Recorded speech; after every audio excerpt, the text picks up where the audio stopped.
organic matter in the soil? The living, the dead, the very dead. And I'll say right off, I can't take credit for being the originator of that term. That was Fred Magdoff at the University of Vermont. Right. I'm sure he's been well known in the field of organic matter for decades. Yeah, it very nicely encapsulates what we're dealing with. Right. Maybe 5 or 10% of the organic matter in the soil is what's living. That little. That little. Right. A lot of it is the dead and the very dead. And it's that's where the activity happens. That's where things are turning over, because that is the living part. Right. And it might, that's everything from a groundhog down to a virus. Right. Okay.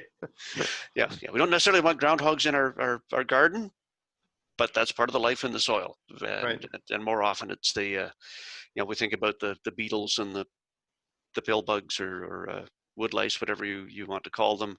The earthworms, and then down to the fungi and the actinomycetes and the bacteria. That's the living part. They're the things that are making things happen.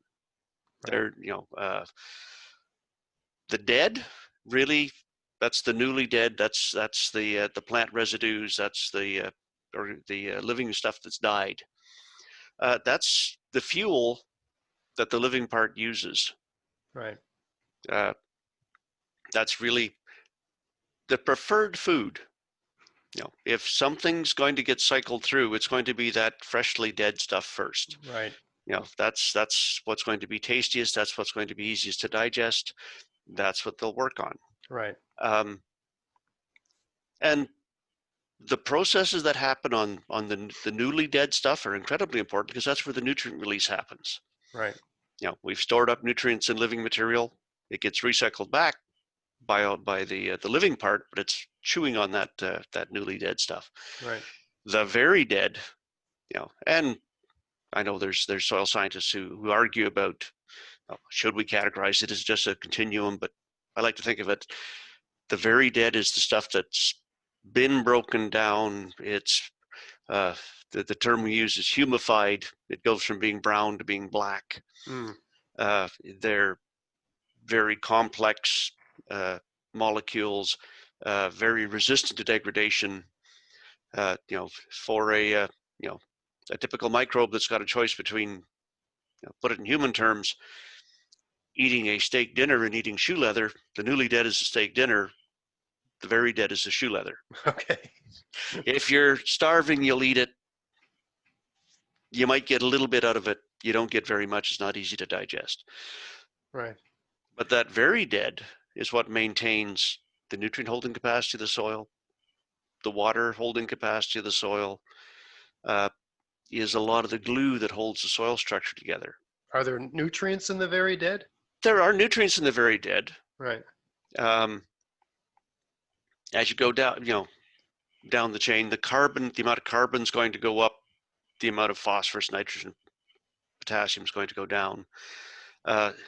There will still be some, but not as many as in the newly dead, because in the newly dead, that's the stuff that will get cycled through and get taken back up by plants or used by the microbes in the soil. If I had some Miracle-Gro and mixed it with some water and added it, I'm not adding anything that those microorganisms are going to use. I'm adding something that only the plants can use. I'm adding what the microorganisms make out of the newly dead for the plants. Is that correct? Not completely. Not completely. Okay. Not completely. If it's like a 20-20-20 Miracle-Gro, say, okay. So 20% nitrogen, 20% phosphorus, 20% potassium. The potassium, that's a mineral form. It's going to stick to the soil. It really, the microbes will use it if it's there, but it's not. There's lots generally in the soil. Right. Same with the phosphorus, and the phosphorus will tend to get bound up on the soil particles anyway. The nitrogen, if you've been adding, say, corn stalks, had sweet corn that was done for the season, or you turned a bunch of maple leaves into the soil in your garden that are a lot of carbon, yeah. Not a lot of anything else, but lots and lots of carbon. Yeah. Those microbes in the soil, they are short of nitrogen and they've got lots of carbon. Right. They need nitrogen to be able to utilize the carbon. They're limited. The amount they can grow is limited by the amount of nitrogen. So you put a soluble nitrogen fertilizer in the soil, and there's lots of carbon there. They will grab that. They will use it, so they can grow and eat more of the carbon materials. Right. So they would. Oh yeah. So that is something they would. How would they normally get nitrogen in the absence of you using that Miracle Grow? Just from the newly dead sort of thing. From the newly dead, and that's actually one of the issues we run into. There's always a certain amount of mineral nitrogen in the soil. Right. Now, nitrate or ammonium, they cycle back and forth. And that's from that newly dead, or somebody's killed off a legume crop, and the nodules are there and releasing nitrogen into the soil. Yeah. There is mineral nitrogen in the soil. The microbes will use that and use that to be able to utilize the carbon. And all the time they're using that carbon material, they're growing, they're respiring. They're turning carbohydrates, sugars into carbon dioxide and water. So carbon's leaving the system as carbon dioxide as the microbes, break it down. Yeah. Yeah. But that rate is limited by the amount of nitrogen in the soil. Okay. And we see lots of people who say, "Oh, I'll be good to the soil. I'll get some leaves. I'll get some straw. It's lots of organic matter. I need more organic matter in my garden." And they'll work that in, thinking, "Okay, I have to work it into the soil. I have to, mix it in well." And then they try to grow potatoes or sweet corn or tomatoes, and they look pale yellow and they look sick and they do not do a darn thing, because you've got